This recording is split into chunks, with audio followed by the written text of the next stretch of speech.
restaurant. And they eventually had to shut down 3 of their 8 offices in the US because of Hmm. very low attendance.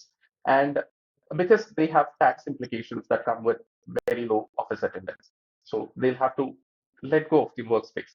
But here, the situation even today is if a large organization with a headcount that is similar to the one I'm mentioning, if they send an email, you have to come back to office 5 days a week, even though the employees complain, 70 to 80% turnout. That's the difference of mindset that's here.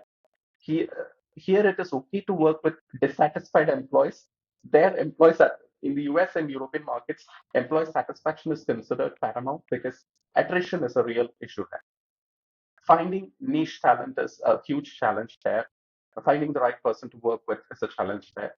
And they're open to addressing all these issues. COVID. So before COVID, if you ask any parent, we can offer you a virtual class solution for your children. They would be very apprehensive and defensive about it because learning was an in-person thing. Today, you are able to Hmm. learn any skill you want at the time you prefer, at the pace you want, just sitting. That's a reality. Same principle can apply to work as well. You don't need to be in office every day. And especially in a tech background, most of the work you do are focus work. So you don't need to have to be in the same room to do your focus work. You can work from home, you can prioritize other things. You can have a calm mind before jumping into any work. Look at Yeah. all these consulting companies, they're doing projects offshore. Yeah. They're not, the whole team is not on site. So this whole location being very important is rather a very weak argument.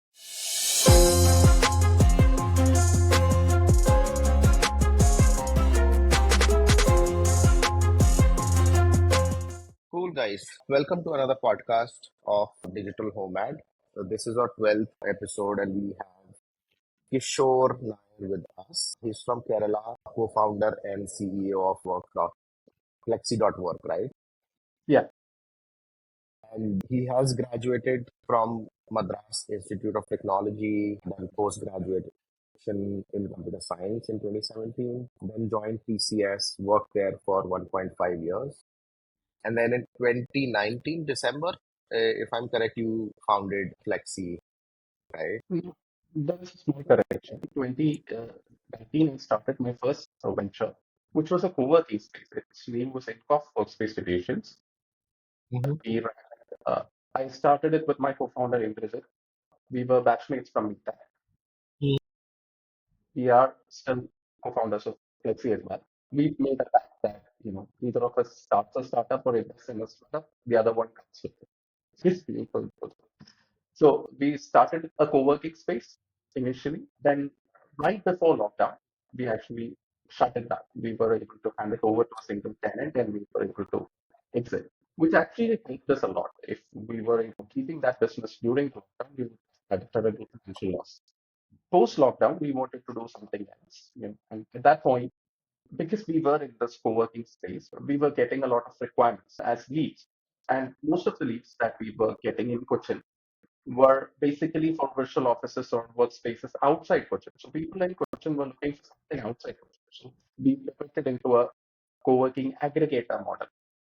We've Mm. run a co-working aggregator startup. We've had customers like Ola, Zomato, Cast24, and all that. We've done that also for another 1.5 years, wherein we worked with a couple of other aggregators as well. We collaborated with them as well. But down the line, we figured that would eventually become a service company, not a product company.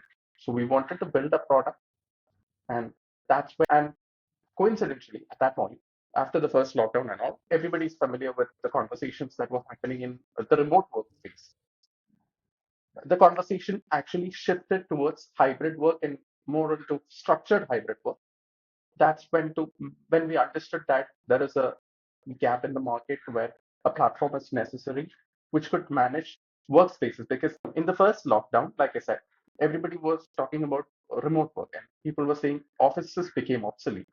Offices are not going to survive in the future. We don't need office spaces. Whereas in the second lockdown, people figured that, okay, office spaces are needed, but not as important as it was prior to the lockdown. So office spaces are still necessary for in-person interactions and all that, but you don't need it every day. So that's where organizations are moving into a structured hybrid fashion. They are bringing in policies like you can come to office once every week, twice every week, or like a couple of days every 3 months, stuff like that. This actually benefits a lot of organizations in terms of managing the real estate expenses and all. So that's where we built Flexi.Work, and we are building this platform called Doki, which actually facilitates teams to work in a distributed fashion. Employees can schedule the days that they're going to office and they can broadcast it to their teammates. When you're going to office, you will know who from your team is available in the office on particular days. The whole narration of in-person interaction being necessary and people just showing up on random days and not able to find the people that they want to work with, we're trying to solve that problem with Total. Interesting. There, there would be like a couple of other competitors, right? Already products in the Yeah, world. globally, Can yeah. There is this platform called Scoop for Work. It's based in US. They use a similar work week scheduling solution, and maybe you're looking through Slack, you can do that. hmm, They also have a database repository called FlexIndex. hmm, It's very prominent in terms of research data regarding company work policies. You can find yeah, a lot of data from FlexIndex. Shivam is yeah, familiar with FlexIndex. yeah. Rob Shadow. So they are one of the earliest players in the space. Hmm. Yep. I think they have a lot of data. So something similar to Scoop, what you are trying to build. And is there a differentiation between Docky and Scoop, or is it like the same product in US and same? No, You no, are building it for India. you can never build the same product for US and India because here Hmm. work culture is very different. We have to understand what the other implications that come with workspace access or work culture is. So, for example, I'll give you a simple example. There is a large organization in the US that mandated 4-day work policy quite recently. Hmm. Okay. Even then, only below 20% of employees turned up, and they eventually had to shut down 3 of their 8 offices in the US because of Hmm. very low attendance and because they have tax implications that come with very low office attendance. So they'll have to let go of the workspace. But here, the situation even today is if a large organization with a headcount that is similar to the one I'm mentioning, if they send an email, you have to come back to office 5 days a week, even though the employees complain, 70 to 80% turn up. That's the difference of mindset that's here. Here, here it is okay to work with dissatisfied employees. Their employees are in the US and European markets, employee satisfaction is considered paramount because attrition is a real issue there. Finding niche talent is a huge challenge there. Finding the right person to work with is a challenge there. And they're open to addressing all these issues today. Here, I believe in the coming years, it would be a thing because, if you, especially if you're a startup or if you're a growing company, you want the right talent to come to your organization and you want to retain them. And today we are looking at people who are aware of their circumstances, people who are aware of the situation. They know they can work from anywhere and they'll get better packages and all that. So my tech co-founder, he's been working with a company in Gurgaon for 2 years. He was sitting in Kerala the whole time. He never even visited that HQ. So, but yeah, this whole um, collaboration, communication is needed. He was establishing that through a digital channel. He didn't have to go and have that in-person interaction. Still, work was being done. Hmm. Yep. That is true for most of the remote companies. And even, I mean, like everybody did that in during pandemic. It was a great example of communication, collaboration, teamwork that happened during pandemic. But I think people or the leaders of some leaders didn't realize that, you know, uh, once this is over, people have already learned something and they have changed their priorities, right? Yeah, Earlier, it was very much travel. Nobody was thinking about, okay, how much commute time they are spending in commute, basically 1 hour or 2 hour. Even nobody was thinking about, okay, I have been, let's say you are from Kerala, but for job, you have stayed all your life in Bangalore, for example. yeah, After college, you move to Bangalore, and then next 20 years you have been in Bangalore, right? Now people realize that why there is a need to do that. There is no need to do that. You can still work from Kerala or any other part of the country or world and still be able to produce the same output that you can do while staying in Bangalore or any other part of the world. And it was very evident out. This has always been out there. Nobody was noticing. I mean, look at all these consulting companies. They're doing projects offshore. Yeah. They're not, the whole team is not on site. So this whole location being very important is rather a very weak argument. And today Hmm. people figure out, like the best example you yourself mentioned, if I'm working for a company, for example, if the company gives me 12 lakhs while working remotely, whereas they are offering me 20 lakhs while working from Bangalore, I know that, living in Bangalore and spending on the rent and commute and all that, this 20 lakh would eventually be lower than the 12 lakh I'll be getting working remotely. Hmm.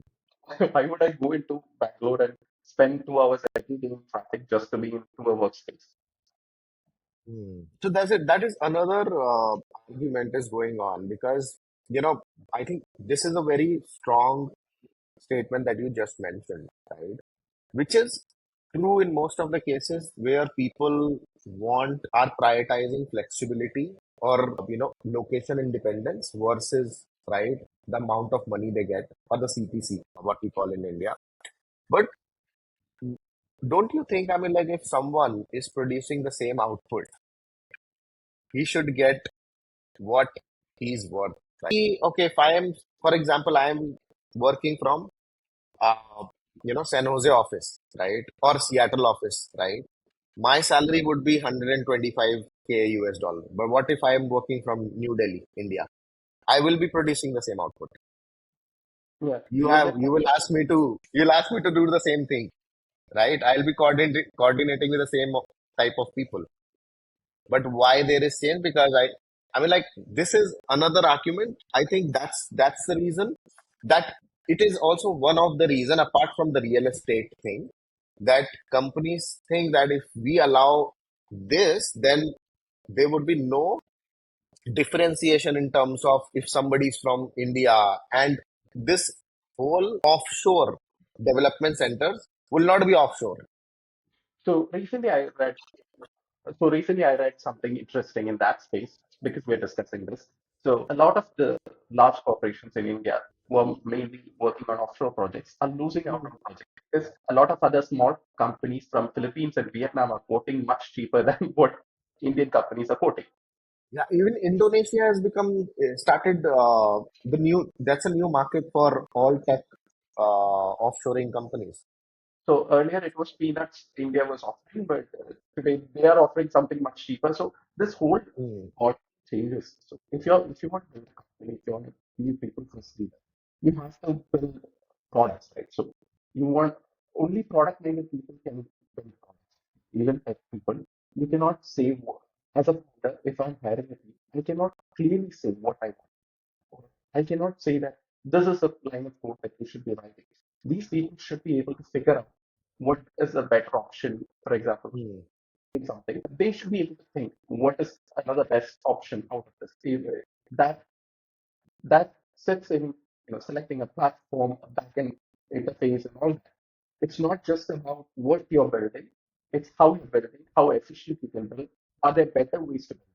Only these questions will come into the minds of any developer if they feel that they are part of the company, they are building something with us. If they feel that they are easily replaceable, they won't bother. They'll just take their paycheck, they'll just do what they're told to do, and they won't contribute. Hmm.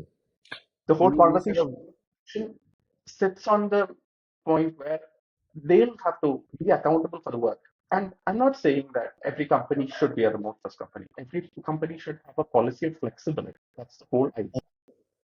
Wherein, say, certain roles like R&D, which needs certain lab access and all that, you cannot expect them to work. But the least you can offer them is a level of flexibility where they can choose from. If they have a caregiving situation at home or something, they can go back home. You cannot ask everybody to come to office every day. That kind of a model of working has changed.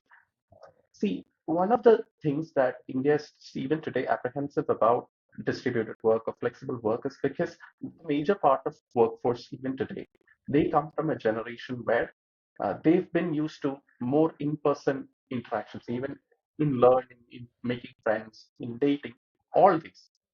They are more familiar or privy with the getting to know each other face to face kind of thing. But today we are at a situation where we can do all this online. We have the resources, be it internet access, be it smartphones, be it laptops. We have all these cutting edge solutions and we have a lot of platforms. So when I talk to HR leaders today as part of building this platform, I know that there are a lot of solutions like Loom, you know, there are a lot of platforms like Zoom, Loom, and all that where you can stay connected all the time. But a lot of leaders are unaware of these platforms. They are only aware of the platforms that are provided to them, be it a Zoho suite or a Microsoft suite, the stack of products that they don't explore solutions out there that could solve the problems that they have and make distributed work more efficient. But today, if you ask a 20-year-old guy, they know how to find out these solutions. So they are people who come from a generation who have been using smartphones from the age of 5, possibly. They don't own a smartphone, but they have been using smartphone from the age of 5. They've used it for everything, ordering food, ordering groceries, for dating, for online classes, COVID. So before COVID, if you ask any parent, we can offer you a virtual class solution for your children. They would be very apprehensive and defensive about it because learning was an in-person thing. Today, you are able to Mm. learn any skill you want at the time you prefer, at the pace you want, just sitting. That's a reality. I think same principle can apply to work as well. You don't need to be in office every day. And especially in a tech background, most of the work you do are focus work. So you don't need to have to be in the same room to do your focus work. You can work from home, you can prioritize other things, you can have a calm mind before jumping into any work. Whereas if you're working from a Taiwan city, you will have to have 100 things in your head, like commute and going back and getting stuff done, getting all the other priorities in place, connecting with your family. All these things would be in your head when you go home. That Agreed. actually brings down the quality of work people do. Even the productivity level. So here is an example. We were discussing this with one of the senior manager at Ignite in the previous podcast. He's from Mumbai. So he was telling us that earlier when he used to commute to office, it took around 1.5 hours one side, Yeah. and he used to use the car or a bike. So by the time he reaches the office, his mind was so cluttered that he had to take a 20 minutes break to calm himself down to Yeah. get right, to get some focus, right, and then eventually sit on the desk and start working. Versus now he's working remotely since pandemic. It takes him 10 seconds to come, get ready and just enter into his study and start working. So, and there is no need for an early 20 minutes break, no 1.5 hour long commute. I think a lot of time is being wasted in doing sort of activities which are not at all required on daily basis. I am also a big believer of that work or college or anything demand in-person interaction. But you can customize it. You can plan it in a way that when you meet in person, you focus on in-person connection, not work. Most of the companies are thinking that, okay, when people are coming in person, so some companies are doing workations, some are doing offsites, but their offsite is, so I was talking to remote.com, and I was talking to their VP of HR. She told me that they have a 3 day offsite. They call everybody and they discuss work. You are discussing that eventually for the rest of 250 days. Why you are bringing people in person and still discussing work for 8 hours a day for 3 days? and calling people from all around the globe to one place in one. I mean, like, let them build that in-person connection. Let it be very organic. Yeah, Why you are putting work? I mean, like, so the way I feel it, my company did a workation in Rishikesh and Goa. I felt that's the best way to do it is like 50% work, right? 30% is leisure or do whatever you want. 20% is party. That was the structure. And I I can vouch for it. Everybody and anybody who were part of those two vacations still want the same sort of vacation. yeah, it is, all these large organizations that are saying that, we want people to come to office because that's part of the culture and all that. They're looking at it from one angle. So, let's talk about in-person interactions. This whole in-person interactions, you don't need more than 2 or 3 days a week to establish a very deep connection to somebody you're working with. If you are both Hmm. passionate working in a project, if you are a new joinee in a company, you would eventually get to know each other better. You don't have to see each other 9 to 5 every day to keep that. It's not like, this connection is going to go away. But in a true sense, there are situations where a lot of people are joining a new organization. They have to fit into the work culture. They have to meet the deadlines. They have to be privy of what is happening in the organization. So they need more in-person time. But somebody who has been there for 5 or 6 years, you cannot expect them to also be like that. They already know Hmm. what to do when a critical situation happens. So a large organization level policy wouldn't make sense if you are a people friendly organization. If you are a people first organization, you cannot have a single policy across departments. The whole thing is, today, most of the leaders out there, or especially in the HR space, what they're struggling with, I believe, is that they are unable to put down a policy that is friendly to everybody. And since they don't have a lot of this, they'll try to figure out where the maximum chaos is happening. So most of the companies, they find chaos in the space of new joinees. They are unable to meet the deadlines. They are unable to fit into this company. They are unable to figure out connections.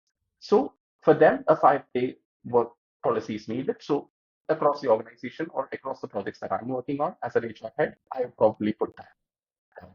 Hmm. Okay, Doing since what they are doing is, these people are doing is, they are discrediting the contribution that the other people have been giving to the organization. So, for example, in the first lockdown, all these big organizations said we'll go permanently remote. Like Twitter was the first organization to say that we'll go permanently remote. So consider a Twitter employee who moved back home from the HQ. They purchased the property there. They've been taking care of their parents, or they got their children's admissions in schools there. Suddenly, one fine day, all the COVID chaos went back, and they get an email that you have to report in the office in the next 60 days or you're terminated without notice. What would they do? They cannot, you know, roll back personally. The organization can roll back, the employee cannot. And suddenly they feel left out from the organization that has been claiming to be their family, that has been claiming to be the biggest supporter of your contributions. Suddenly you feel invisible and you will have to walk out silently. You cannot, as an individual, protest beyond a point.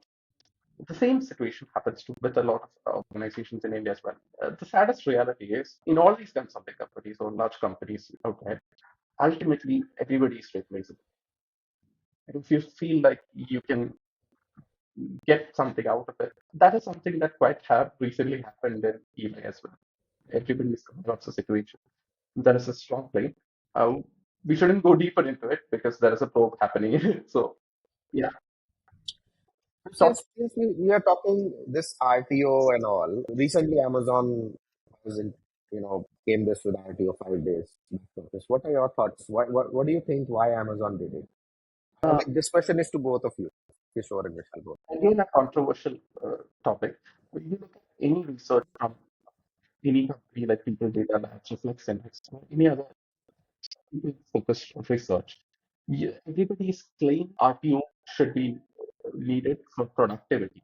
But there are no quantifiable metrics to prove that productivity improves when a person works from office. So how can you claim back to office is needed for productivity?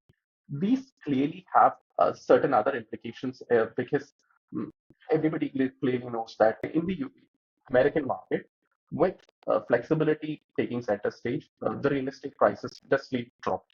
So a lot of companies who have real estate investments have had terrible losses. So yeah, management or people in that space would look at this as red flag for their investments. So they want, you know, people to come back to office. It's a very clear indication that you're looking at it from your standpoint and you're just neglecting all the other elements that are there.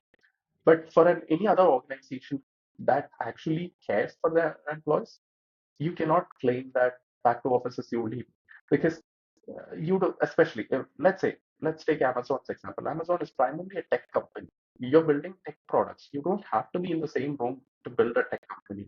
You're not putting the servers in the same room and you're not putting the tech team in that room to build. The servers are somewhere else. So this whole distributed work is already there. This whole attendance taking is the only thing that is happening there.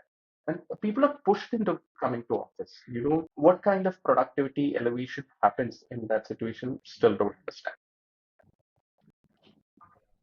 Do you also see that is it I mean, like RTO is used as a tool? How can I say this in a polite or non-controversial way? I think there is no way I can say that is used as a tool to lay off people.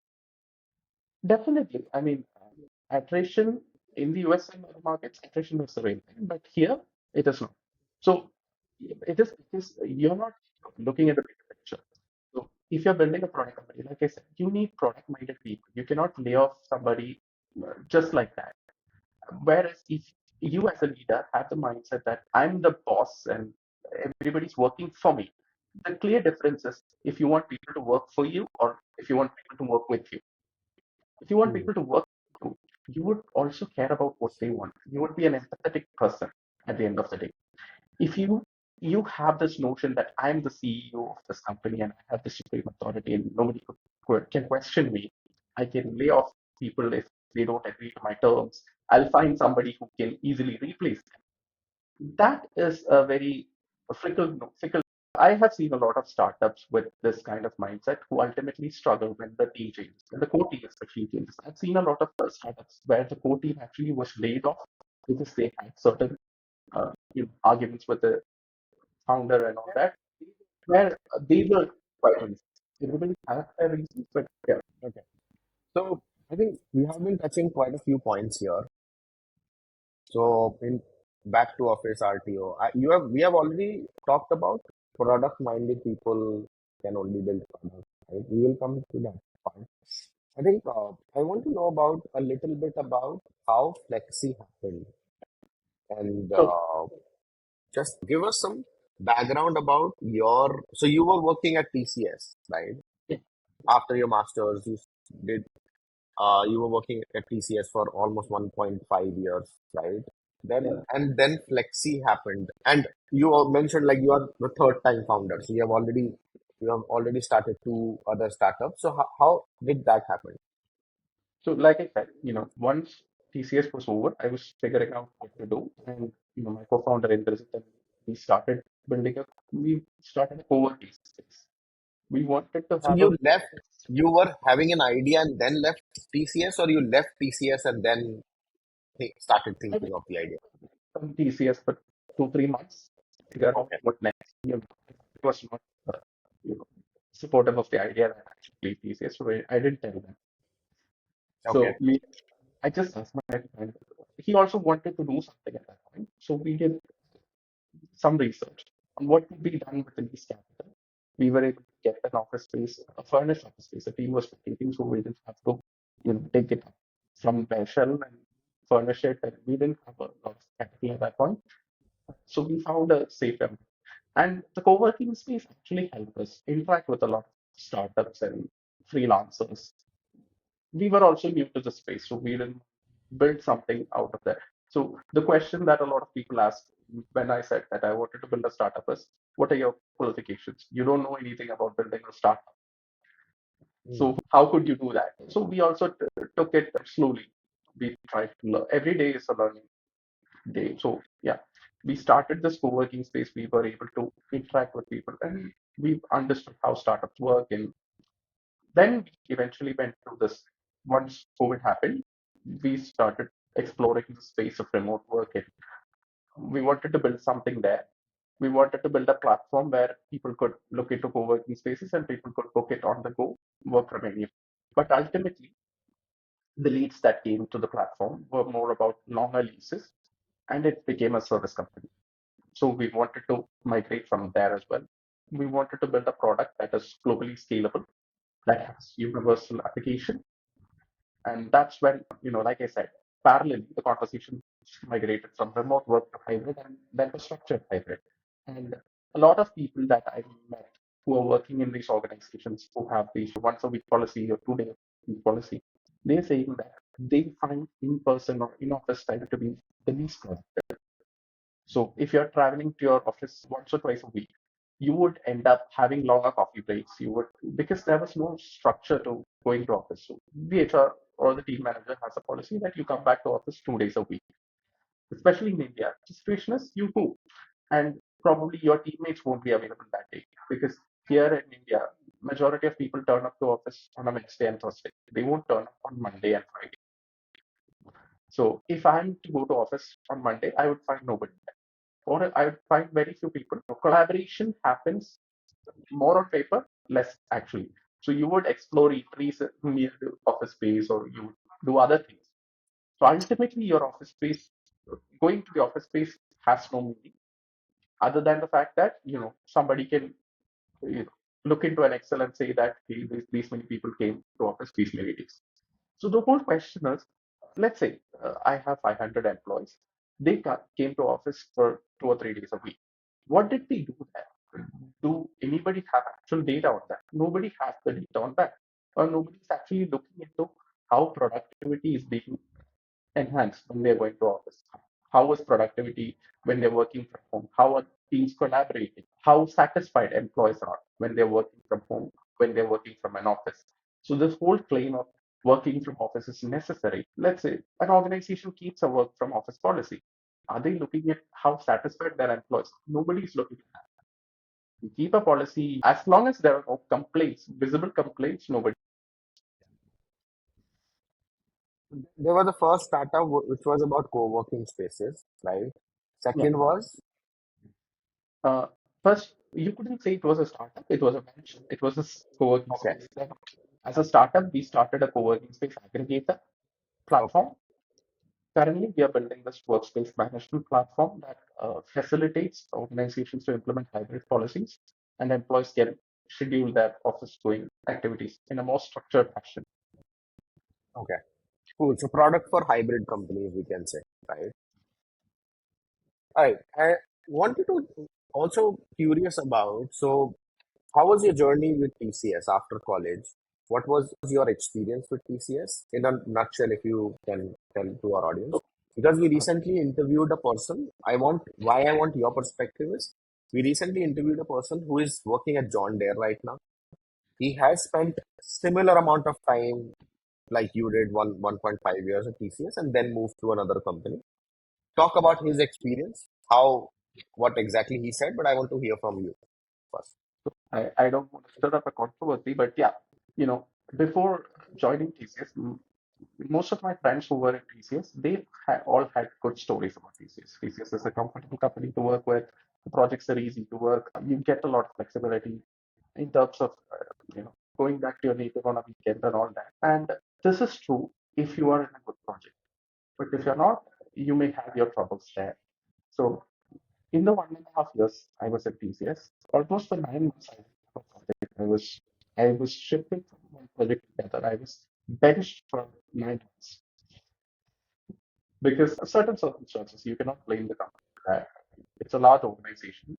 You cannot expect it to be attentive to every associate that joins there. Mhm.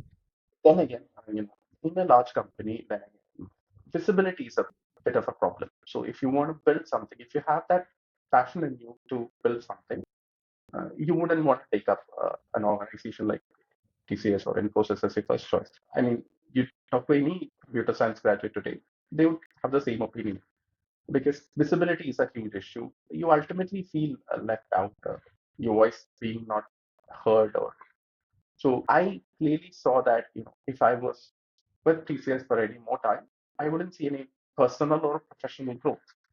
So at that point, it was clear that being here wouldn't add any value to me. So I had to get out. I think similar sort of feedback we got from from this point of view, that how company operates, right? So that guy said like there is a lot of, it's a crowdy place, right? You have too many people. You are just one person in the crowd. Like you said, you feel left out, or I mean, like there is no, you don't exist basically. Complaint or everything. It's a Yeah. This is one of the largest employers in the country. They're providing the economy and all that. But Hmm. there, there are a lot of people in the loop may have who may bring in politics. I'm not saying that's a TCS policy, but people Hmm. expect there are That, bad I mean, practices. that's everywhere. But a very interesting thing that we learned from that person, I want to confirm from you as well. So he mentioned TCS offered for their batch, they offered 45 days training program for tech and communication skills. So for them, their batch it was 45 days. Usually it is like a 3-month program in TCS Yeah, when you enter. yeah, And they teach you technical and communication, writing and verbal both, and then take exams, and then you eventually move from that center to a development center. You join other like Pune or Bangalore or whatever the centers. yeah. In your case, what happened? You joined Kerala and you were in Kerala itself, or you So my moved somewhere else? my training center was in Trivandrum, Okay, but my posting was in Kochi. So 90 days I was okay, in Trivandrum and then moved to Kochi for a project. cool. And how do you see that training program? So from some people perspective, it could be like a good brushing up your skills, technical skills, and some people who are not very strong on communication side. So we also heard a story of a guy who is from uh, you know uh, Hindi language background, Hindi medium school background, didn't have much exposure on the English side, couldn't you know was not very proficient in speaking or verbal English. He could write, right? He was good in technical side, right? But he couldn't speak like speech or presentation and all. But that program helped him to become more presentable and he could speak in front of people. How do you see that? Okay, so this whole presentable thing, I'm completely against that. Because you see, you don't have to be a template person to deliver good quality, especially. So everybody's saying all these companies, large companies, they have formal dress codes in India. They don't have the same thing abroad. Right? So actual client-facing people, they may go in shorts or t-shirts, but you're expected to wear formals around the clock. You're supposed to wear shoes and all that. So I had the experience where one day I was not wearing shoes, and that became an issue. That was escalated as an issue. So the whole time, what crossed my mind was who is looking at my feet from the client side? Or what difference does it make for the quality of work that I properly do? As a tech person, that really bothers me. And especially, you look at any other large country like China or any other Southeast Asian country, predominantly speak their language. They're not comfortable in English. So if you want to work with them, this is something that Indians have been doing age over. We want to work with somebody, we'll learn their language. We won't complain about it. We're not, I mean, the whole thing is, for example, the example you said, him knowing English doesn't impact his coding skills, right? So if you're hiring for a tech job, you shouldn't keep all these parameters in place. For a large organization, yeah, it makes easier for operating if they keep a template for everybody. But in the long term, it really is not beneficial for the employee, in my opinion. You don't need to wear tucked in formals every day to be productive.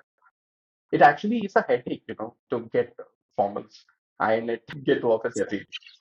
My point was not about, I mean, like when I said presentation, it wasn't about your physical presentation. I was talking about like communication in general. So, I mean, like even if you are a developer and you are Or writing an email, Yeah. Soft So the other and person should be able to articulate what you have written in that. yeah, soft skills could benefit a lot, but the actual learning happens in the platform that you're using or the language that you're learning, right? The tech side. There, I think because they have these resources required for certain projects, you will only get trained in the framework or language that they want you to learn. Hmm. So we were shuffled across different platforms and frameworks. We were given a choice, but yeah, all of them were quite old technologies that clearly any product company wouldn't use today. Yep. I mean, from the soft skill standpoint, today we have ChatGPT or Dr. IDBs. You don't need to actually be proficient in English beyond a point. I mean, such works could be done from using other platforms and AI tools. You don't need to know it all. So you can focus on what you're good at and you can actually make it better. Interesting. That is interesting. I mean, like, I haven't heard a lot these sort of statements, but I still think that the world is ready because we have those sort of products like you mentioned, GPT and AI. With the help of AI, certainly, you don't need to know all the stuff, right? For example, if and okay, so let me ask you this: if you are a non-tech person, right? Do you believe that in next coming 5 years, a non-tech person can also build a product, an Yeah, MVP for say, and then get the funding and then build a team around it to make it like a scalable product? definitely. I mean, these no code and low code platforms are on the move. You can simply create if you're building a, for example, if you're building a D2C startup, you don't need to know tech to build that. I've seen founders taking tens of thousands of orders directly through WhatsApp every day. Hmm. They don't have a proper website or they don't have a proper sales pipeline set up. They simply take orders through WhatsApp and they courier the stuff. So ultimately, the service is given. You don't need a fancy website or a mobile app to do that. Anybody can actually be a product. Being a product person and being a tech person are entirely different things. Hmm. Yep, agree. Okay, so we move on to another topic. Vishal, you have any Actually, you can see my eyes are little was I was in an office party last night, came late, so I'm still half asleep. That's why I was yawning. I'm trying to stay focused, but yeah, back of my mind, it's like, oh, I have to get some more rest after this. So yeah, sorry about the yawning part, right? I wanted to ask you one thing. So if someone currently is working and wants to build his own startup, right? What are the that person has to take? Like if assume someone is working at TCS, right? And he wants to build a startup in space or like in like build a website and everything. So what are the steps that that person has to take to get this thing running or like to get the initial phase? So, so that is the whole. If you want to build a startup, it's a roadmap. Sorry, it's not the same for anybody. For a B2C startup, like I said, the ultimate thing is deliver the product. Build a product like a say phase three and get it to the customers using Instagram influencers or any other channel. But if you want to build an AI startup or something like that, you need to know code, you need to write code, you need to understand code, and you should be able to build a platform. You should be able to do market research. Market research is very critical across domains. You have to understand the problem and then try to solve it. Is there a problem that is worth solving? Is it scalable? You have to figure out the data points first, and then you have to look into the competition that is out there. And you have to, the first question that you should be asking is, why are they not solving the problem that you're looking? What are the challenges that they are facing? What could be done in a better way that the other people are not doing? And then, of course, you need to find a team, whatever your strengths are, find people who complement that. If you're a tech person, find a person who is a people person who can interact with the clients or who can talk to potential customers and understand their use cases and pain points. If you're a people person, find a good tech person. Have you went to the path of like going through VC's firm and for like funding rounds and all? Did you do that? It is a- Whenever we had this conversation with the two challenges that came to us, when we speak to investors, is we come from tier two city. We don't come from the startup hubs of India, so we don't have access to a lot of VC or investors here, and especially the space that we're working in. That is we are working in a hybrid works prop tech space where there are not a lot of investors in India. So we need to have a very long-term track record for any VC to have interest in this space. So yeah, although we are in talks with a couple of investors in the US currently, Okay. the Yes. conversations are And going great. so how did you uh, get connected to investor? Like, did you through their website? So, well, like Y Combinators and No, all. so so for any founder, the process of accessing VCs or angel investors, ultimately you should take into account what you want to build and how you want to do it. Do you want to bootstrap? Are you confident in building this company to a point of revenue where you don't need funding? Because ultimately, taking funding means you have to work on certain terms that the investors push to you. So for us, it was more about, like Shivam knows, this space is more about in a growth stage. Hybrid work is evolving. So this space will eventually be something in the coming years. We cannot concretely say that in 5 years we will deliver this. So we are also in that learning phase. So we've onboarded a couple of strategic advisors who build facility sets across Cognizant. So through those people, we've connected with the investors. Our priority is not funding, but US, the VC route is very much common, right, for every startup. All these startups in they will try to do the VC route so that they can accelerate their growth, right? yeah, So, yeah, that's why yeah, I was curious, like how did you approach this, or which is better, like do it on your own or through VC? there is no correct answer to that. So if you're building an AI company, like that takes a lot of years to build the product out, but you have clear context data to say that once this comes out, it's going to revolutionize the market. VCs will be interested. So, for example, take ChatGPT's example. OpenAI was building for 10 years without any product, and they've raised multiple rounds. So you find the right people. That's the whole thing. Be it team, be it advisors, be it investors. The whole point is you connect with the right people who have that faith in you as a founder and the platform that you're building.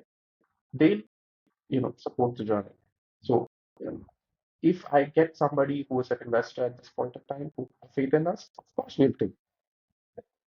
That's my opinion.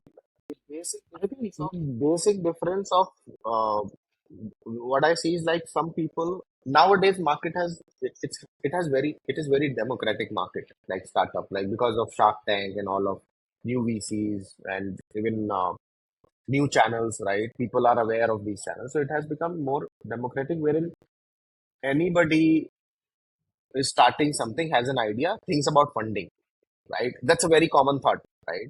And they and a narrative is going on that once you build an MVP, you can easily get funding, then you build the whole product, you scale it, and that's how it becomes easier. But like you mentioned, Chat GPT, it was a vision, right?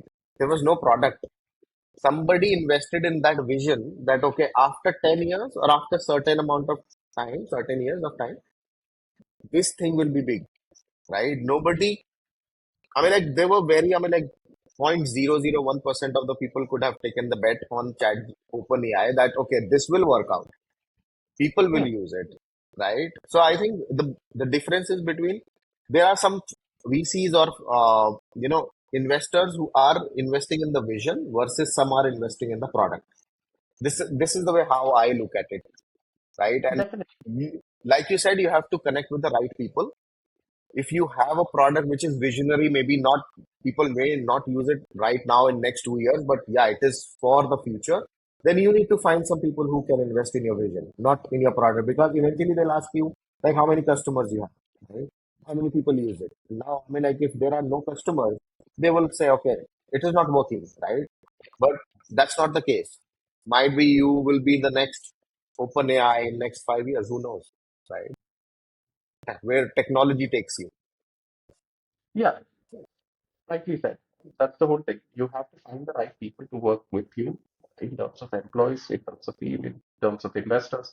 You have to have that sense of balance to figure out.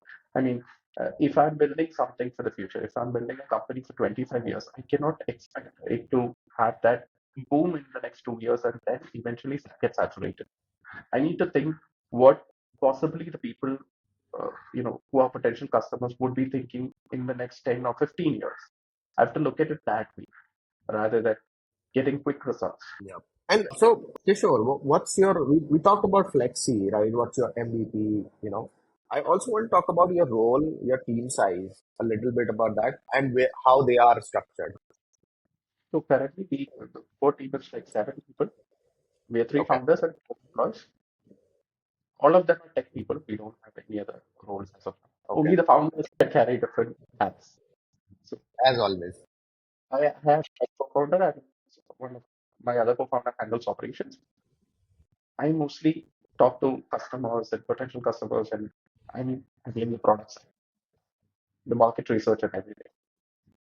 Okay. So you are the sales and marketing guy, can say, Yeah, as of now. as of now. Okay.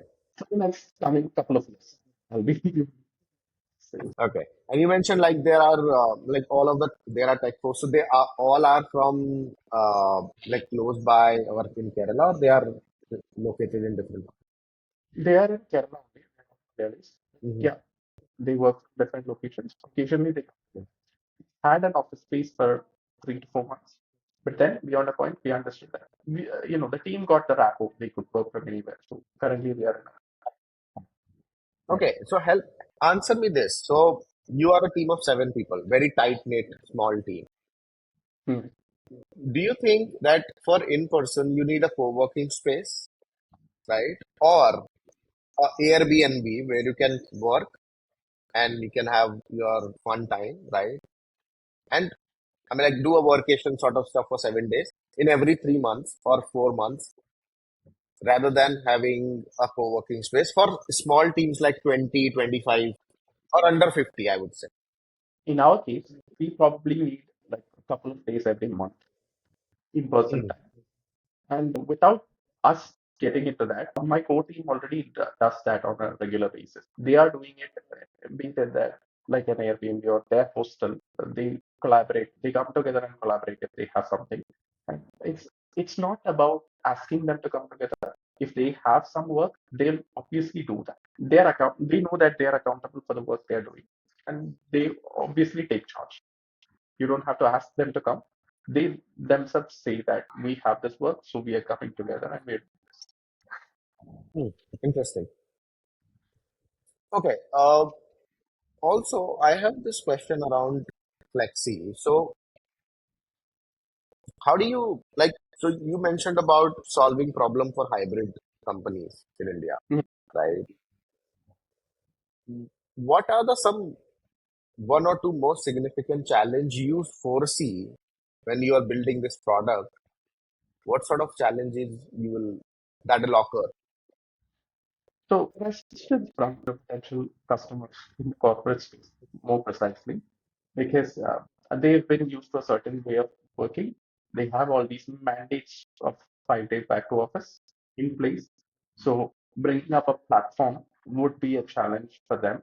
Even if I talk to an HR person who wants to actually implement it in their project, that wouldn't be a priority for the organization at this point, Hmm. larger organizations, because the conversation today is in the space where how can we bring back more employees to the office full time. Hmm. So do you think that, I mean, like, this is the lifestyle change, right, for the organization? How do you see, like, how you can change this narrative or the mindset of people? You look at European and American markets, the lifestyle is actually changing.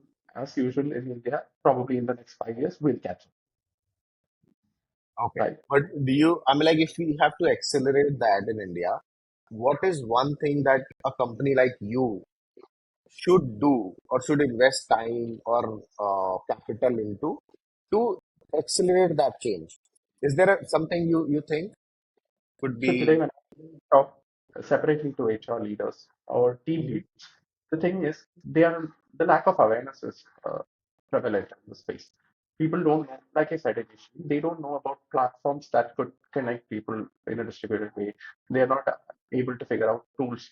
One of our competitors in the American markets, a lot of companies like Visa and all, they have been using it for the past 20, 25 years. But such a solution is not used in India. Hmm, So hmm, people are not aware of workspace management platforms, especially in Indian market. They are not used to that. So probably we'll have to start up discussions in the space, conduct forums or open halls in the space where we could bring HR leaders to discuss what the challenges in workspace management are. And you know, when we talk about organizations, this has been researched by Flexii.Work as well. We figured that workspace management is a bigger challenge or a priority challenge for growth phase companies because they keep on hiring immediately and they are in a growing phase. They cannot manage the real estate with the increasing headcount pattern. So they'll have to have hybrid work policies as a mandate. And they'll have to have a scheduling solution that could facilitate this. Otherwise, the HR would have to sit every day and see who is sitting where, are they getting enough of the seats or whatever. hmm. Yep. Have you heard about shape of work community?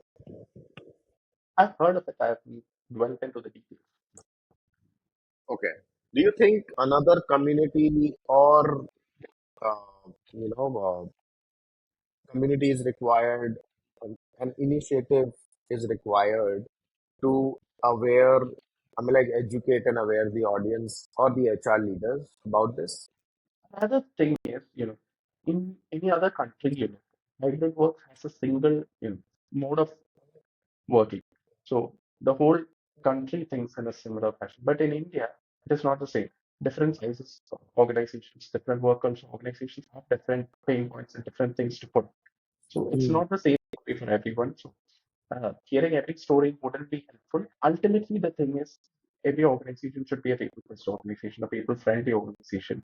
And you have to have that ability to listen to what people want rather than bringing in all these SOPs. Hmm.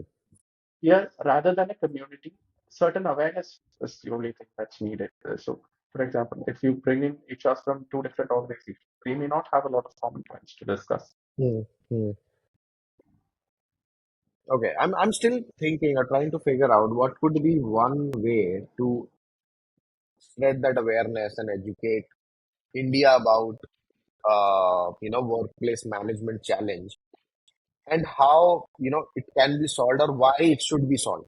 Because I think until unless the why is clear to this audience, nobody will take pain or even a slightest of the effort to even look at it. Okay, this is a challenge. People are not. I mean, like they are just ignoring it now, or maybe they are simply not aware about it that it could be a challenge.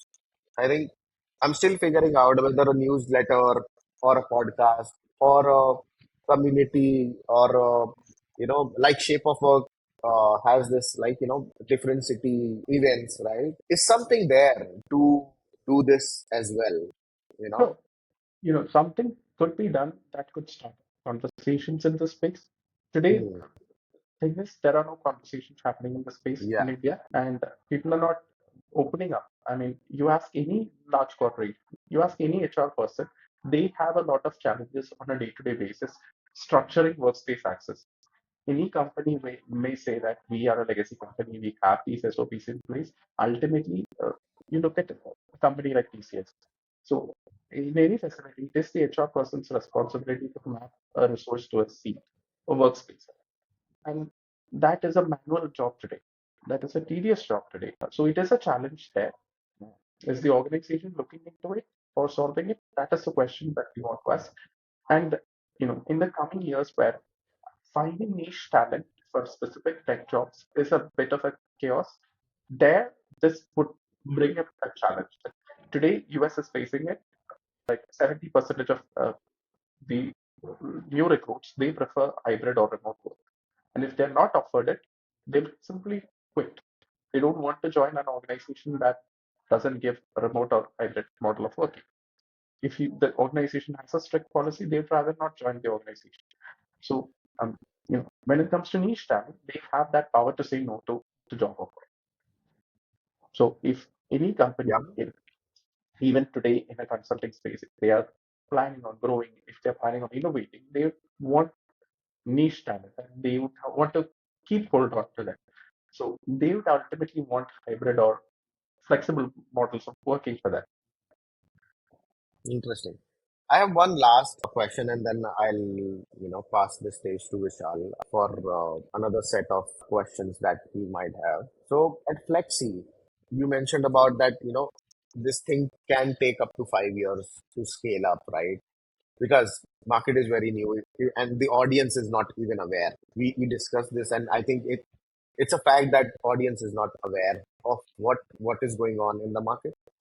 How do you plan to scale, and what are the key trends you are focusing to stay competitive in this space? So two factors that we're considering is the ICP. Like I said, growing companies are potentially our ICP. So we are targeting them at this point where they keep on recruiting, but they are unable to match the real estate. So they are bound to looking at hybrid policies and scheduling mechanisms that are needed. And second is the fact that, like I said, getting the right people to do the job. So such organizations, then again, they want to look at solutions that make takes employees as their first priority rather than real estate returns, rather than client mandates and all that. What COVID taught us is all these mandates in terms of working from a single place, they are all bullshit at the end of the day. You can work from anywhere. You just need secure access to, say, you're working on a client project, you just need secure access to the client's network. And that's it. You don't need to be physically present in a room where somebody Hmm. can monitor you. Ultimately, this whole return to office is just a way of monitoring where people are working from and micromanaging. Hmm. Okay, so you mentioned about 2 points. You are focusing on growing companies, right? And the second is like you are trying to make these companies aware. I mean, like if I'm, saying it correctly, that employee first companies are really different. They think differently, not as every other So a company mentioned like DEI is a very scam. It's a scam right now, right? And there is no inclusivity right now. I mean, like you mention everything on your website, but there is nothing like that. My first question is, how do you categorize growing companies? For your, like you mentioned, your ICP is, how do you categorize your ICP? How did you figure out like what is the growing company for you? So, most of our target customers are in the tech space, building tech products wherein Okay. you can then again work from anywhere rather Hmm. than in the R&D or medical space. These Yeah. are people handling, who are writing code. You don't want people writing code in the same. They have their own laptops, they can work from anywhere. Organizations with headcounts like ranging between 1,000 and 5,000. This is based on research from BCG and Flexi as well. They also have similar views. Organizations with 1,000 to 5,000 employees. The thing is, if you're a very small startup, you can work in chaos. If you're a very large organization with 100,000 employees, you already have a structure in place. Getting something like a platform there is a challenge. The companies that fall in the middle, they are traveling from chaos to structure. And platforms that offer structure to workspace access are ideal to such companies. Hmm. Okay.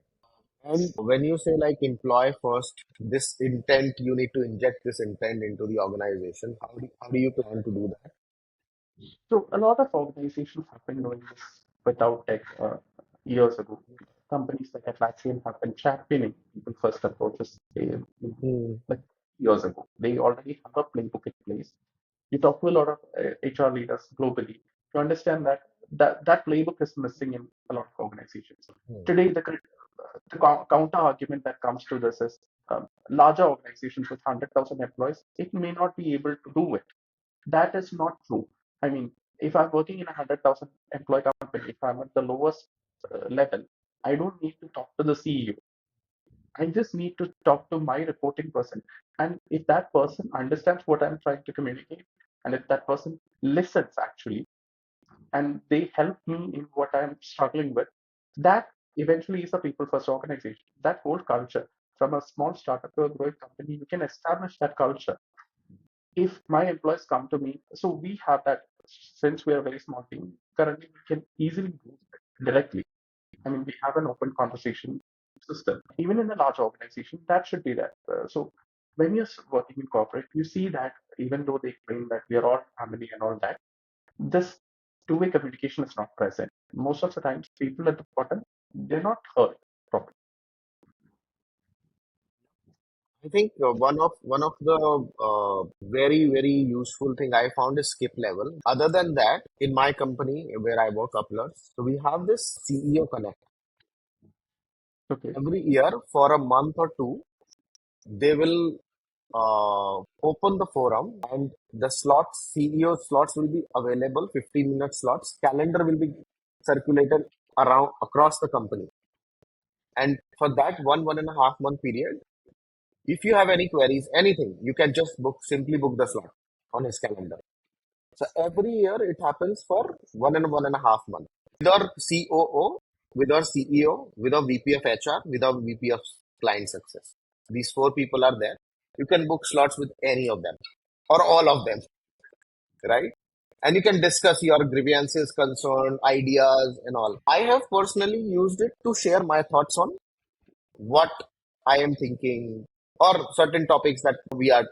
So we are a remote first company, remote by choice after pandemic. We are trying different ways like workation, offsite. We are trying to build a playbook. We are doing multiple things. So I use these things not as to portray the challenges that I am facing in my job or something. I certainly use this as a platform to share my thoughts, what I've been working on, what what were my thoughts about the recent changes that we made, right? So that my voice is going directly into their ears without any filtration and all. I think this could be one thing that what do you say about this thing? I mean, like, I think this is scalable. Every other company can do this. The only thing you need a calendar and you need an intent to talk to anyone or everyone for that 15 minutes and Yeah, answer that not, question. not just anyone and everyone. You need somebody who listens to you. So, Mm, in let's again take TCS as an example. 500,000 company, you cannot use this method there, or the CEO's time is wasted tremendously. yeah, agree. Somebody listens to you. So, I've had situations where the team lead I'm trying to communicate with, or the HR person I'm communicating with, they are all deaf ears at the end of the day. They were all deaf ears for certain things. So I knew that raising my grievances wouldn't make any sense to them, and Mm, eventually I silenced myself. So that happens a lot. I mean, whatever fancy way you try to advertise this, toxic workplaces are a reality, especially in India. Toxic work culture is a reality. To be a people first organization, you have to have that. You have to give employees that confidence. That doesn't come one day. You have to make them feel accommodated in every possible way. I mean, this is a huge undertaking because you have to look at, say, for example, there was this one that was going on in the large companies before COVID. Getting a work from home was a huge headache. You need to have multiple emails sent back and forth to get approvals. You need to have a very solid reason, like somebody immediately close to you passing away or something to get a work. Getting work from home had uh, hundreds of hurdles in front of you. But once COVID hit, the same HR person would send across emails, take your systems, go to home, get work. Business continuity became a priority, and they were all trying. When I was working in TCS in 2017, we wouldn't get laptops. We would have to use the desktop. So once COVID hit, they sent across emails, come to office, get your desktops and work from home. Somehow business continuity was needed. So they are all okay to accommodate. So in the Indian context, especially, we would look at all these things when chaos hits. We all we would look at it when the last moment happens, where it kind of explodes, or rather it mm, implodes basically. So that's the restrictions that we have. HR leaders are like, currently the systems are working. Why bother altering them? They wouldn't change. I think that's a mindset of that's an Indian mindset. That is changing. See, look at it in this way that you up till today, people in position, if been part of a generation that had dealt with toxicity from households and all that, and they were silent in that situation. But tomorrow, if you ask somebody who's in their 15, 20-year age, they come from a more accepting background. They come from families where they are being heard. So when they come to the workplace, the basic expectation is that if I have a problem, I need somebody who will listen to me. If I don't, I'll raise an issue and I'll accept it.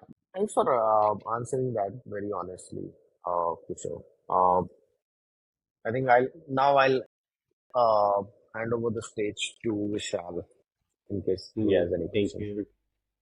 So I you started Flexi in 2019 Feb, right? Yeah, yeah.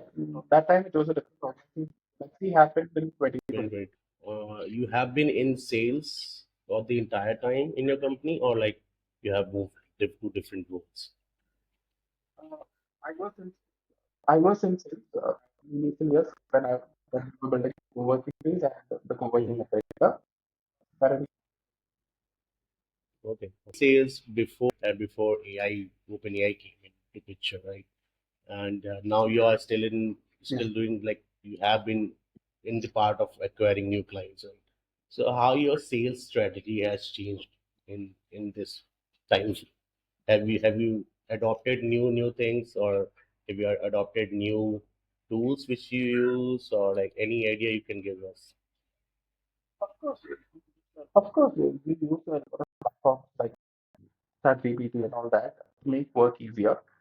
All the manual things that we were doing, creating proposals and drafts and sending it across, that became much more easier. So you can actually focus on the real deal, talking to customers, understanding their pain points and all that, creating new strategy. If a report is sent and their feedback comes, you can quickly look into that and create a new strategy. Yep. A lot of people use like chat GPT and everything, right?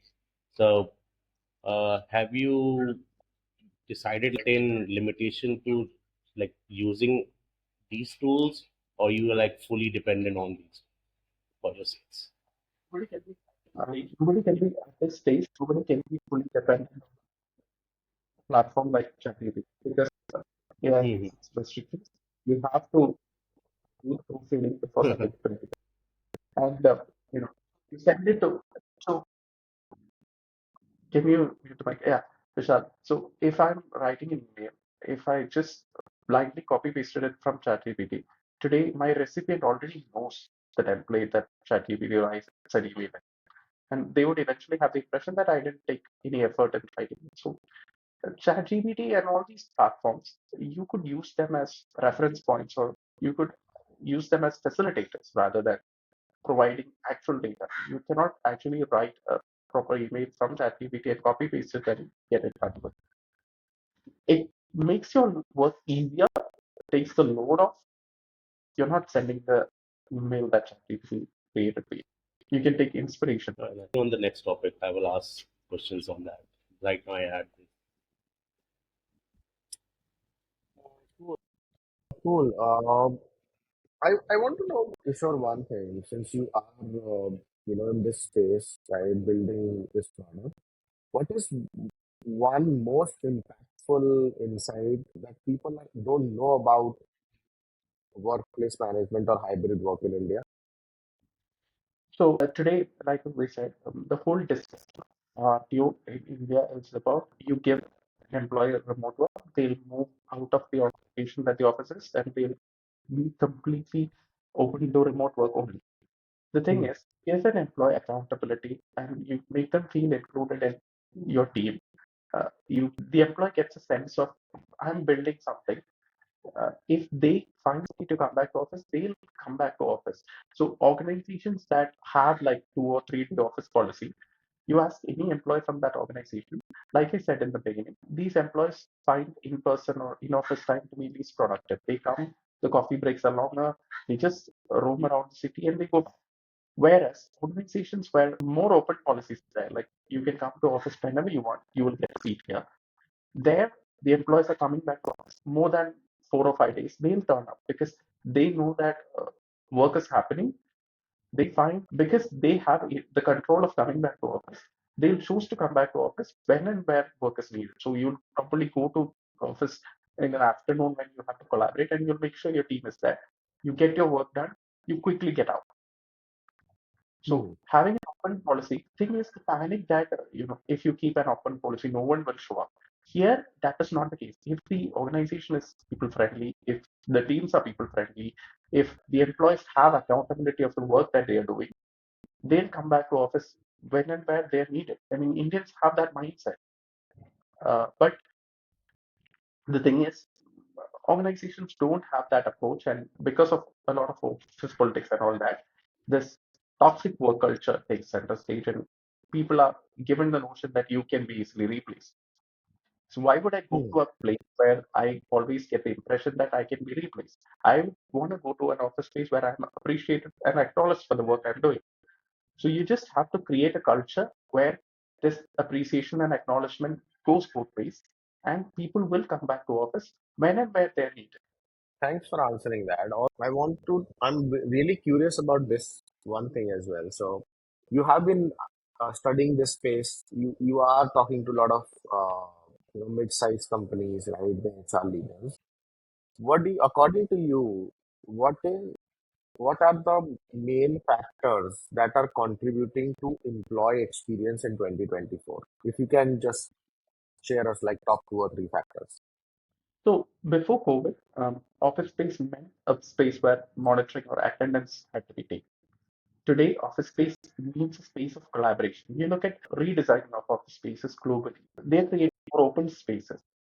Like everybody who is in an organization today looks at workspace as a space of collaboration rather than just a place to come to work to, because work can happen anywhere.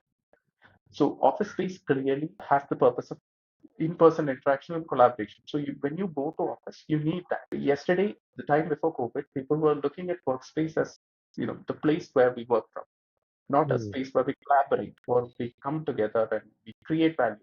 So today, office space has more value to the employee than it had before COVID. And when I am going to office, I need to ensure that that value is being delivered to me. If I don't find that, I wouldn't turn up. Hmm. So if I'm Interesting. working in a consulting company where I have to have a lot of approvals, bringing in laptops, and I have to go through a lot of things before getting into my workspace, I wouldn't probably do that. I would say I'd simply work from home. Hmm. Priorities So, change. so, okay. So, what I'm hearing is that usage of office space, how it is being used, is one thing that is contributing to employee experience, right? Whether you are using it to just collect the attendance, have cubicles, people are sitting and just sending emails, those emails they can send it from their home, or you are building your office in such a way, like there was a term came in 2023, office peacocking, right? You are redesigning and revamping offices, making it more human, right? Making it more lively experience so that people can be creative when they are in office, can collaborate, have different sort of meeting rooms, collaboration areas as well. So that is one thing. What do you think? Any other thing is also very important that is contributing to employee experience other than this office, uh, uh, designing stuff? We should not mistake this to creating a fancy office would drive more people to the office. Hmm. The office should be the core of the company that changes, and they should have that people first approach. So workspaces Hmm. are necessary, like I said, in terms of collaborating and all that. But then again, there the quality of work should be something that everybody should focus into, rather Hmm. than, like I said, productivity today doesn't have a metric to look into. That is why attendance is often taken as a metric for productivity. So if you look into how teams operate, how they are working, how they are completing tasks when they're working from home, when they're working from office, the teams themselves will take initiative on looking into different models of working to improve their productivity. Because see, if I'm a happy employee in an organization and I see that working from home actually is not good for my productivity, I'll have the uh, thought in my head now to go back to office and work from there, and have more in-person interaction with the lead that I'm working with, the people that I'm working with, and all that. You don't have to dictate that today. In the coming years, this whole thing would go in that direction only. You, especially from Gen Z standpoint, they're very clear on what they want to do. They're a more aware generation. So this Hmm. dictate that this thing should be done this way wouldn't probably work with them. Yeah, even I think that the thing that you mentioned, quality of work, is way more important than even workplace designing or even workplace, right? If you are giving someone the type of work that they like to do, right? And if you acknowledge their challenges and recognize their efforts and the output they bring in, I think that's what 90% of the stuff is required in this space. I think offices or designing or what you offer, what sort of experience you're offering when these people are coming to offices, I think that's the 10% or 15%, not more than 50% of it. Most of it is like whether they are enjoying their work, whether Yeah, they are liking what they are building, and whether they are being recognized and appreciated regularly. Because some people, I have seen this, some leaders or managers, they you know misinterpret or misjudge this appreciation and recognition with the output. If you So they have a matrix, like if you achieve X, right, I will give you this sort of reward or recognition. I think this matrix should be changed. I want both of your perspective on it, because when so there could be different. If you talk about startups have, they have very challenging. They are building a challenging product. They are in a very initial stage. So you cannot yeah, expect someone to produce an output and then to recognize them if you are working in a startup culture, right? Versus compared to any consulting company where Accenture or TCS, you have a project, right? The moment project is done, you get a recognition, reward, and everything. For them, it is okay. You are done with the project. But for someone who is building a product, continuously iterating and adding new features, every new feature is a cause. I mean, like, a should be a reward or recognition or appreciation should be for that, right? So it should be a continuous process rather than a matrix that if you achieve this much, I will, you'll be appreciated and you will be recognized. What do you guys think about it? yeah. My thinking is on a similar line because when you're working in a startup as a core team, the only thing that the core team is expecting is they want to build something great with us. So they want to be part of the product. So your startup is most people mistake startup as the founders. Startup is never the founders, it's the whole core team. Everybody puts in sleepless nights. So you have to understand that and you have to acknowledge that. So there may be situations in startups where salary might be an issue and all that. But I believe the right people would understand such situations and be with you in those times. So what you have to do is make them feel accommodated, listen to them. So like I said, you are hiring product-minded people. If you are not listening to them, their ideas, if you're not bringing them to the table, they won't feel included. If you're hiring somebody just to write code, eventually the passion to work would die down. Hmm. Since you brought this point again about product-minded people, I want to. So there is this whole argument going on. We work in recruitment industry. A lot of, I think, 99% of my clients are product companies, and they they always wanted people who are from product background, which is initially I assumed that because of the mindset thing. Now I believe it is the mindset thing, right? You don't have a mindset when you are working in a service company. But do you think this is fair to those people still in working in TCS or any service company, but they have this aspiration of going into product and they can change their mind, right? I feel it is little unfair to those guys who, I mean, like they might not have gotten a job in a product company at a first place, but it doesn't mean that they should be ruled out from this. So this is my perspective, So and I again, hear a lot like from every other founder, SaaS founder, or anybody that yeah, I mean, like product minded people have a different mindset, which is I definitely agree. But how do you minimize this gap? Have you thought about minimizing this gap? this thing startups can easily do because the teams are very big.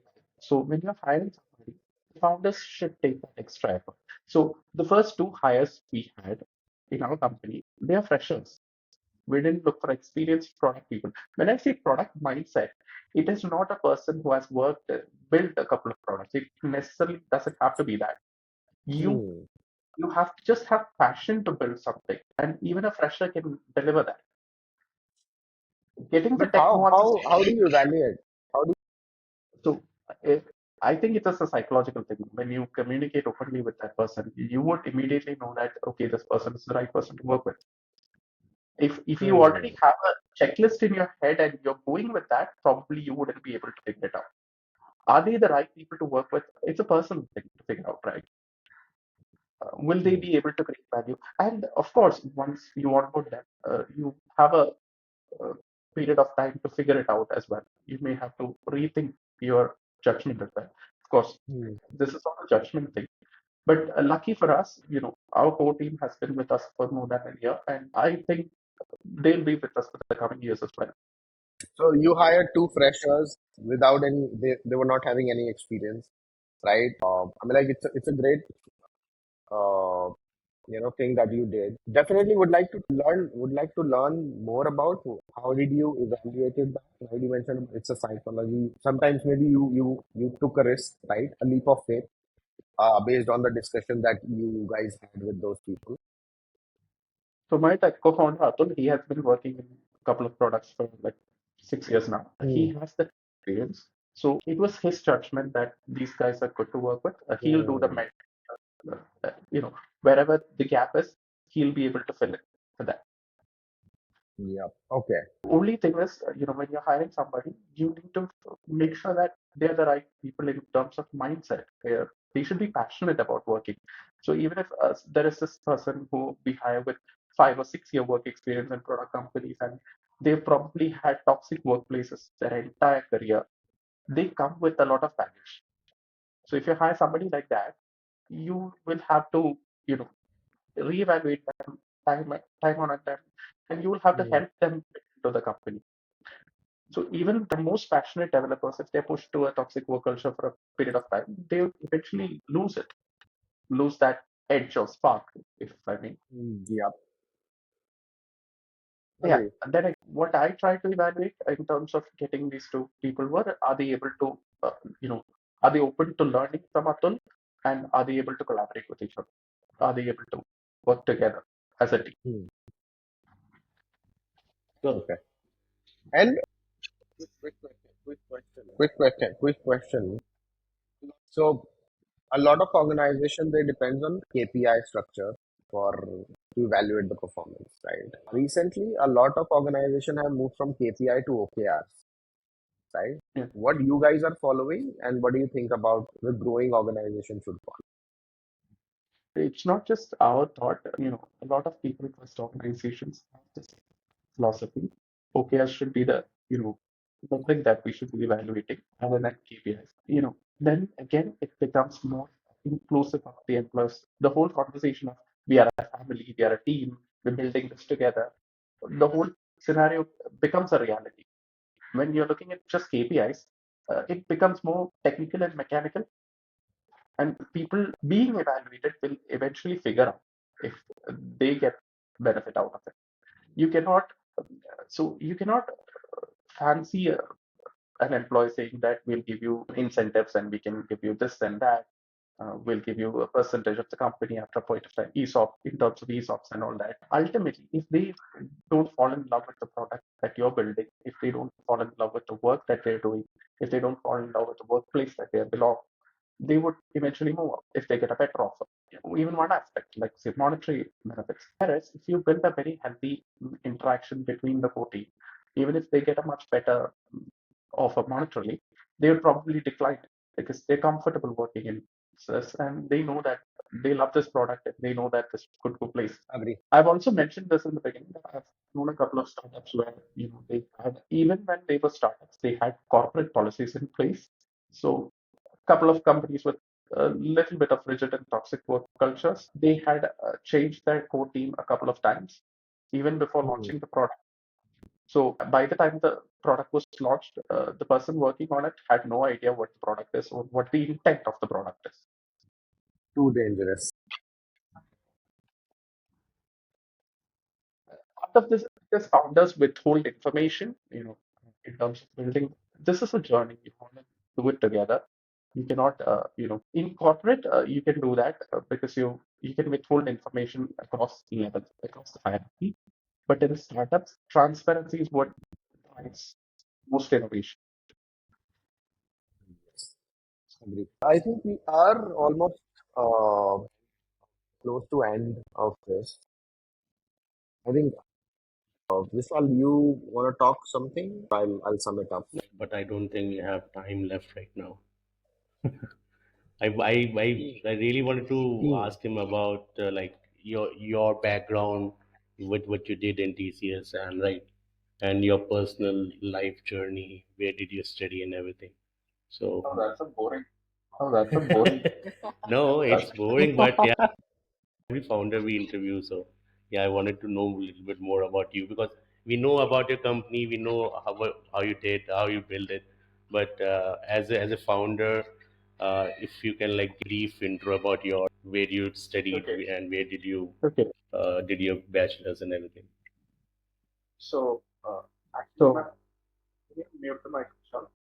My, I did my BTech from Government Engineering College, Palakkad, Kerala. My co-founder Indrajit was my batchmate, and then I went to Madras Institute of Technology for masters because majority of my family, both from my mom's and my dad's side, they are academicians, teachers, professors, and all that. Conventionally, that was the way to go, but I didn't want to go that route because I personally felt that I'd be a very bad teacher. Then again, I had aspirations of going for an MBA at one point, but yeah, that didn't work out. Post masters, I was recruited to TCS through campus placement itself. But then again, that sense of fulfillment was never there. So I had to move out and figure out what I wanted to do. A lot of restrictions or people saying you shouldn't do it, you are not qualified for that were there. But that's a very normal thing for any founder to face, right? These things happen to everybody. If you fall prey to that, you will never be able to build something. How is your family like your parents think about it now and when you started? Probably the thing is, they are not very familiar with the startup space. So whatever information they have through Shark Tank or whatever. So like every other middle class family, probably they be more appreciative if the company gets funded because a lot of families of startup founders today they find this as the parameter of success. Funding is the parameter to success, right? So they also think in that line.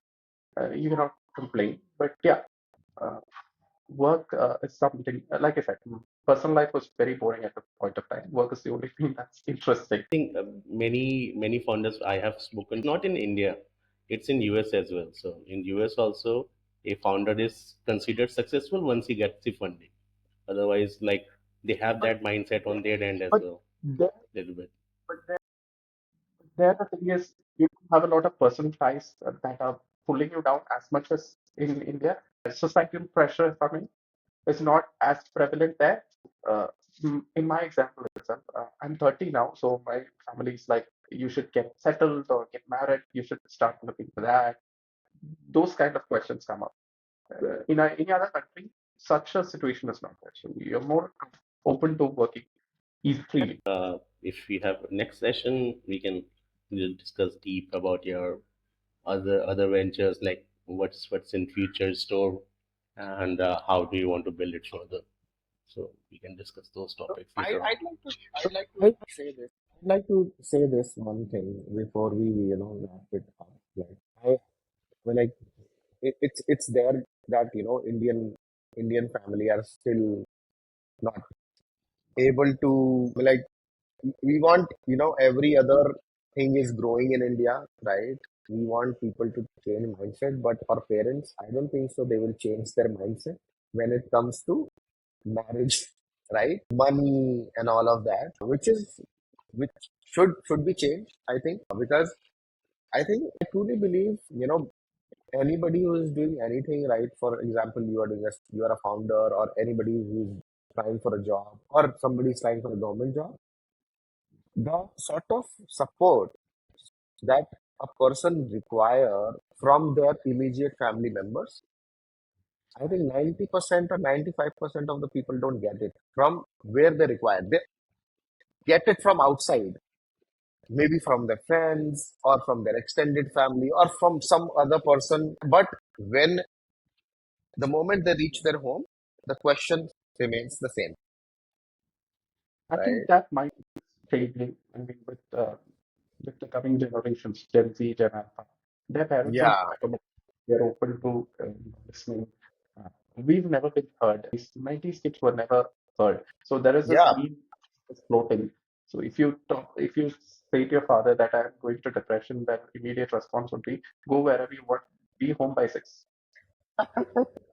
So that's something. But today, if you ask today, the parents are more open to thinking that their child could have depression. so mental wellness wasn't a term. I think before 2020, nobody was even talking about mental wellness. I think there were some people was focusing or emphasizing on this thing. I think a lot of people realized it when COVID happened. I think there is the life.